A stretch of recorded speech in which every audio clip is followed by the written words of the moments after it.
In our first story, members of parliament are demanding clarity on sole sourcing under the Public Procurement Act, saying the lack of discretion on the provision is making it prone to abuse. The House is currently considering an amendment to the bill which seeks to ensure transparency and value for money in the award of public contracts. The Public Procurement Act, enacted in 2003, aims at ensuring good governance and improved public financial management in the country. It also provides national rules on public procurement to foster competition, efficiency and accountability in the procurement process.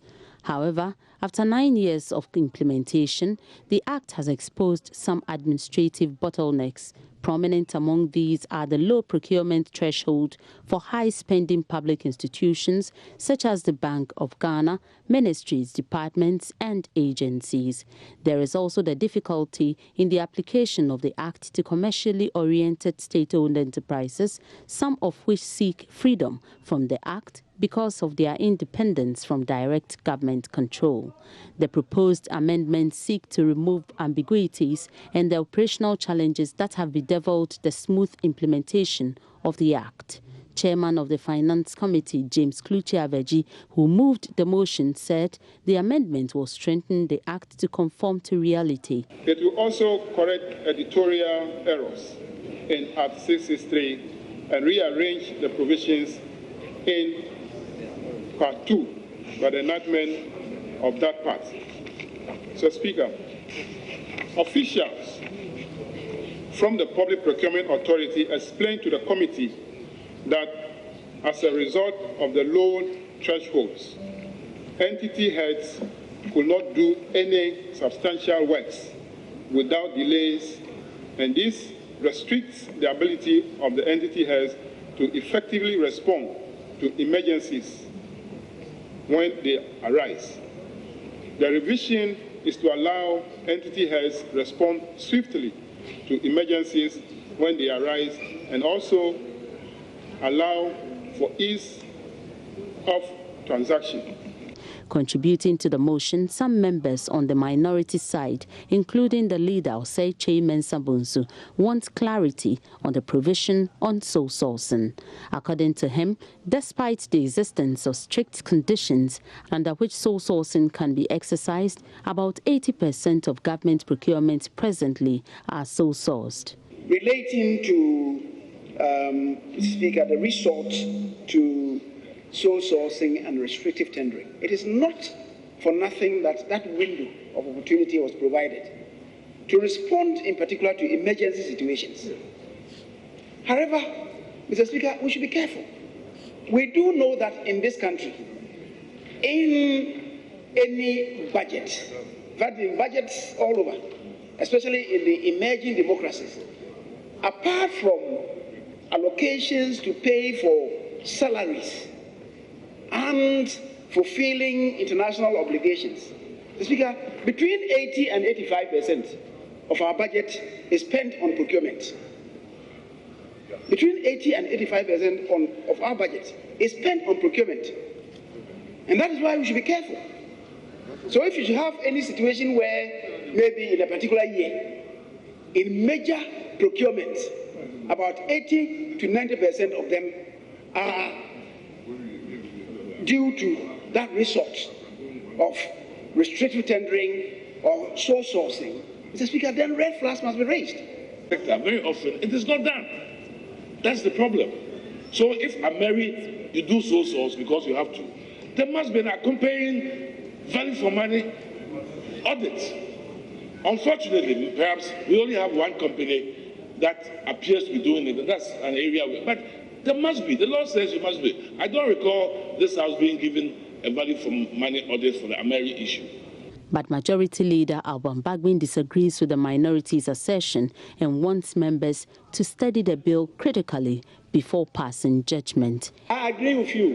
Whether it's the World Bank or the IMF, all of them, they have their interests to protect. We should be able to protect our own interests and not leave our destiny into the hands of any other person. But I want to commend the committee who have read the report. I see that they've done a lot of work.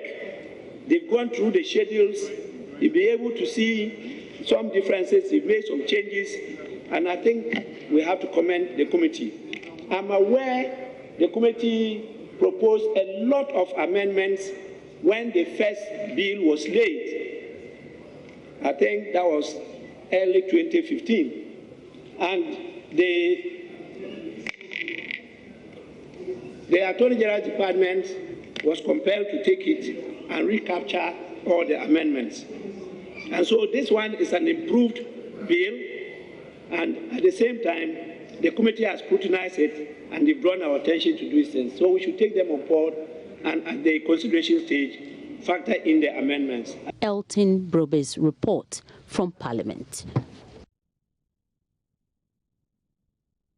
The Minister of the Interior, Prosper Bani, on Monday toured some parts of Accra affected by the early morning downpour.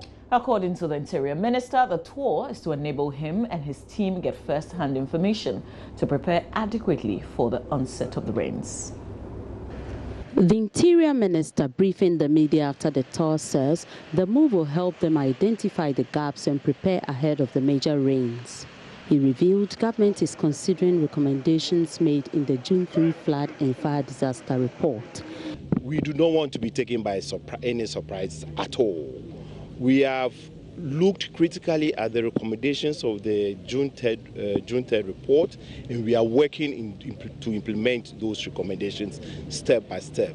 Before that, as you all observe today, government has taken the major step to ensure that all the drains are clean and that the culverts are protected in a way that should we have any major rains, which for me today is an indication that we may have major rains, will be able to prevent the kind of floodings that will cause destruction of property and loss of life. For us, the security of our persons is very interesting agenda for the ministry and all the stakeholders as far as the victims of floods and destruction due to floods are concerned. He indicated there is a need for other stakeholders, including civil society groups, to join government to sensitize the public on how to avoid flooding and proper waste disposal. Mr. Bani says they have identified some gaps that are going to be fixed right away to prevent flooding. Today, as we went round, you realize that a lot of work has been done. A lot of work. We have to give credit to the institutions that are working day and night to ensure that should the rains fall heavily, we do not have any disasters on our hands.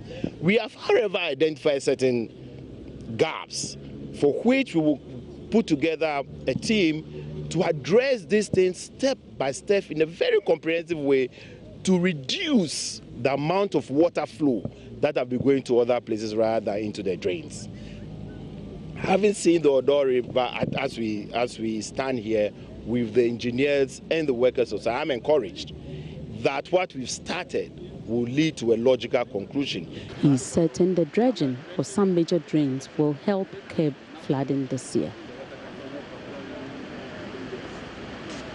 2 weeks after Joy News reported a 6-month-old burst pipe on the ring road here in the capital, Accra, the problem was yet to be fixed. Consequently, thousands of gallons of potable water, which could have been serving communities which lack the utilities, simply running off into the drains in the vicinity. Though the Ghana Water Company is aware of the problem, it appears to be at its wit's end, at least for now. Efwa Evans Chinwe visited the area again. I'm here at the same spot I was 2 weeks ago, and treated water is still gushing out, as you can see. So out of frustration, the owner of this building behind me put up a sign saying treated water for free. Well, actually, I wasn't too aware about that post. My staff who felt heartbroken about the fact that all of this water, which they end up paying for at the end of the day when they go to their homes, is being thrown away into the gutter. So they took it upon themselves to put up a signboard that there is free treated water here. Anyone who's in need of water, because sometimes the taps are turned off, they could come and fetch from here. And I got a call from the Ghana Water Company, who visited the site on one of those occasions, saying that why did I put that signboard up, which I was not aware of. Who called you from the GWCL? Well, I don't have his name. He's one of the engineers, actually. But what I can say is that he pleaded with us, saying that it would be damaging to the image of Ghana Water Company, so I should please take the signboard off. Well, I wasn't on the site at the moment, but then I did call them and to have them remove the signboard, but I understood the engineer himself had already taken the signboard himself. He took it away with him in his pickup truck. You don't know this man? You don't know his name? I do know him in person, but I don't have his name, honestly. I don't have his name. Ever since your coverage, we did get an official letter from the Ghana Water Company instructing the region to investigate and find out where this leakage is coming from and have it attended to. No excavation has been done, no clear-cut strategy has been set as to whether they are going to turn some taps off, maybe, to try and identify where the problem is coming from. I really don't know what Ghana Water Company is doing to have this matter resolved. All I know is 2 weeks since, we still stand where we are, with water being wasted. Mr. Matuk's multi-story structure is not the only building that's threatened by the 6-month-old burst pipe. IT Firm and Training Institute, IPMC, had one of its offices excavated in December as part of efforts by the Ghana Water Company to trace the problem. One of the administrative staff, Theophilia Abuaji, says she's had to relocate to another office as a result. That's our office, and since December last year, this place was dark, and we have to join another office. The place is congested. If I should open up the place for you, see how we are suffering.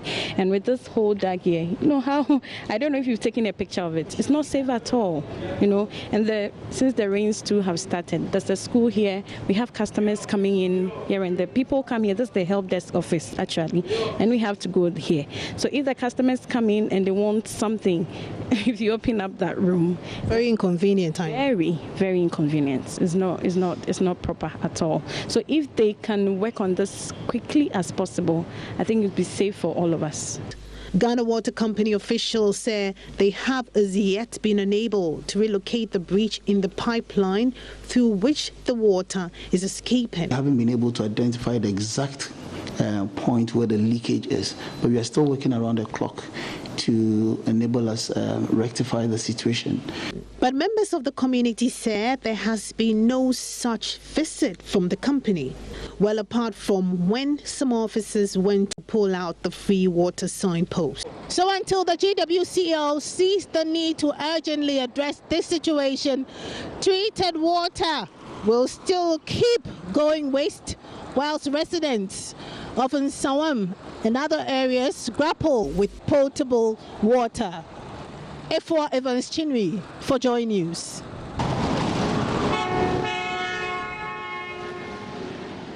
Well, we'll see what the Ghana Water Company will do about that. We'll give them another 2 weeks. Does he have to take the president for this to be done? Yeah. I can't imagine, seriously. Yeah. Well, this one, the president is also not involved in this because David McDermott, the British fugitive arrested in Ghana on drug-related offences, is said to hold a Ghanaian passport as well.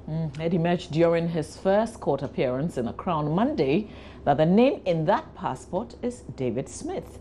The fugitive was arrested at his home in the affluent Burma Hills area in Accra last week in an international sting operation. Raymond Aqua was in court and reports. The suspect, said to be a member of an organized crime syndicate from Liverpool, has been on the run for 3 years after being implicated in a plot to import 71 million euros worth of cocaine into the UK. The failed smuggling operation was discovered by the UK's border force at Tilbury Docks in May 2013 when officers seized 400 kilograms of cocaine in a container of frozen Argentinian beef. Whilst in Ghana, where he fled from the UK authorities, David McDermott was married to Ramona Wampa, a stepdaughter of the governor of Bank of Ghana, Kofi Wampa. The prosecution revealed at his arraignment that McDermott has also been dealing in narcotics whilst here in Ghana. It wanted him remanded whilst investigations continue. The prosecutor said as part of his identification that he had a Ghanaian passport which captured his name as David Smith, which operates a mining firm in the eastern region of Ghana. The extradition process is meanwhile underway to send McDermott back to the UK for his trial to commence. This is the second time this year a wanted Briton had been arrested in Ghana. Will still have to remain in the court as a district court in the capital has for the second time in 2 weeks refused an application for the suspected killer of former Member of Parliament or Member of Parliament for JB Dankwa, due to be examined for psychiatric illness. The court presided over by His Worship Stephen Osu said the demeanor of the accused did not depict someone who is mentally challenged. 19-year-old Daniel Esiedu confessed to stabbing the Abuakwa North Member of Parliament when he was arrested last month. Raymond Akko again.